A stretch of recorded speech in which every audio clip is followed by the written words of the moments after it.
Welcome back to History of Simple Things. Today's topic comes from one of our viewers, Saurabh Ghosh. Thanks for the suggestion. You asked, what exactly is junk food? If you've ever grabbed a bag of chips, a candy bar, or a fizzy soda and wondered why these snacks are so irresistible, you're not alone. Junk food is everywhere, from convenience stores to fast food chains, and it has a unique way of tempting our taste buds. So, what really makes food junk? Why do we crave it so much, and what impact does it have on our bodies? Stick around as we uncover the story behind junk food right here on History of Simple Things.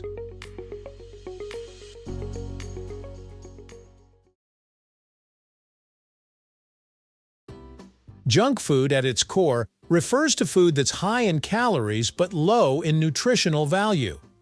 That means it's packed with sugars, fats, and salts, but often lacks the vitamins, minerals, and fiber that our bodies actually need. Think of a candy bar. It might give you a quick sugar rush and taste amazing, but it doesn't offer much beyond energy, and that energy comes with a cost. The term junk food itself carries a negative connotation, and for good reason. These foods are designed to taste irresistible, but they rarely support long-term health. Interestingly, what qualifies as junk food can vary depending on culture and context. French fries might be considered a guilty pleasure in one country, a staple side in another.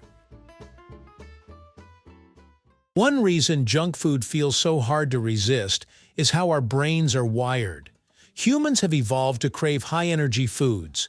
Back in the day when food was scarce, a calorie-dense treat could mean the difference between survival and starvation. Modern junk food taps into this ancient craving, using a combination of sugar, salt, and fat to trigger pleasure centers in the brain. That dopamine hit you get from biting into a chocolate chip cookie isn't just a coincidence. It's biology at work. And it's not only about taste. Junk food is engineered for convenience and consistency. Its textures, colors, and flavors are carefully calibrated to keep us coming back, bite after bite, often long before we feel physically hungry. When we talk about junk food, a few classics immediately come to mind: candy, chips, cookies, and soda. Fast food like burgers, fries, and fried chicken also fits the bill, especially when heavily processed. Even seemingly harmless snacks like flavored crackers or instant noodles can qualify if they're loaded with sodium, refined flour, or artificial additives. One thing to notice is that junk food often comes in packaging that screams convenience: single-serve bags, ready-to-eat meals, or brightly colored wrappers designed to catch your eye. The more convenient and visually appealing it is, the more likely it is to qualify as junk food, and the more likely we are to indulge. So, if we know junk food isn't good for us, why do we keep eating it? Beyond the pleasure our brains derive from sugar and fat, junk food is often tied to social and emotional experiences. Think of birthday parties with cake, or grabbing fries with friends. For many, it's a comfort, a treat, or a quick solution to hunger when time is short. The problem is that while occasional indulgence is fine, regular consumption can lead to serious health issues. Obesity, diabetes, heart disease, these are just a few of the long-term risks associated with eating too much calorie-dense, nutrient-poor food. It's a paradox. We crave these foods, enjoy them immensely, but they can harm us if they become a regular part of our diet. Not everyone agrees on what constitutes junk food. Some nutritionists argue that labeling food as junk oversimplifies the picture. For example, dark chocolate or a homemade baked treat might be high in sugar or fat, but they also provide antioxidants or other nutrients. The debate isn't just academic, it affects how we approach eating. Should we banish certain foods entirely or focus on moderation and balance?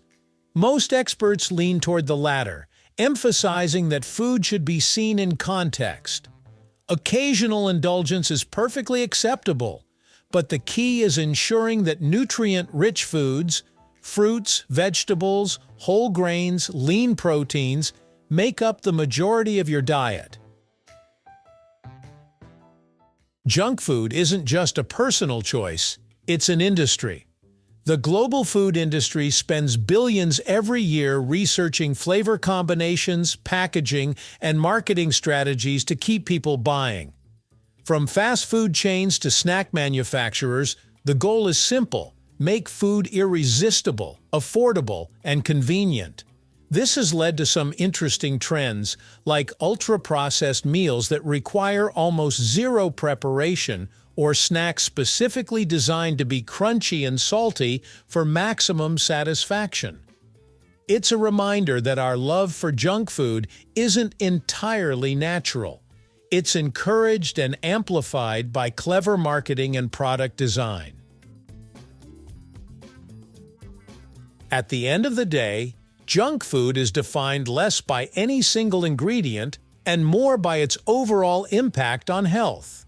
It's about foods that offer calories without substantial nutrition, often engineered for maximum taste and convenience.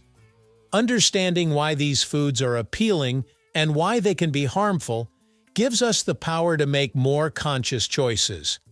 That doesn't mean never enjoying a slice of pizza or a chocolate bar, but it does mean paying attention to how often, why, and in what context we indulge.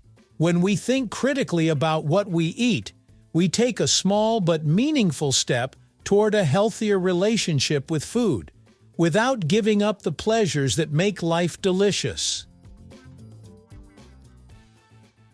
So, the next time someone asks, "What exactly is junk food?"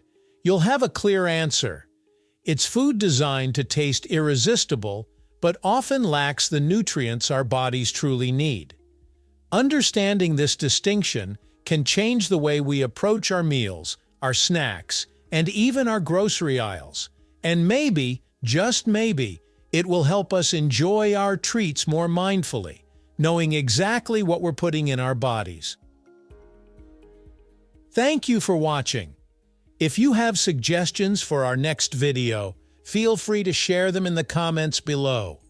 We'll be sure to give you an acknowledgement for your contribution. If you enjoyed this video, please check out our other bingeable channels. Thank you for joining us on this journey through the history of simple things. Don't forget to like, subscribe, and stay tuned for more stories woven through the smallest details.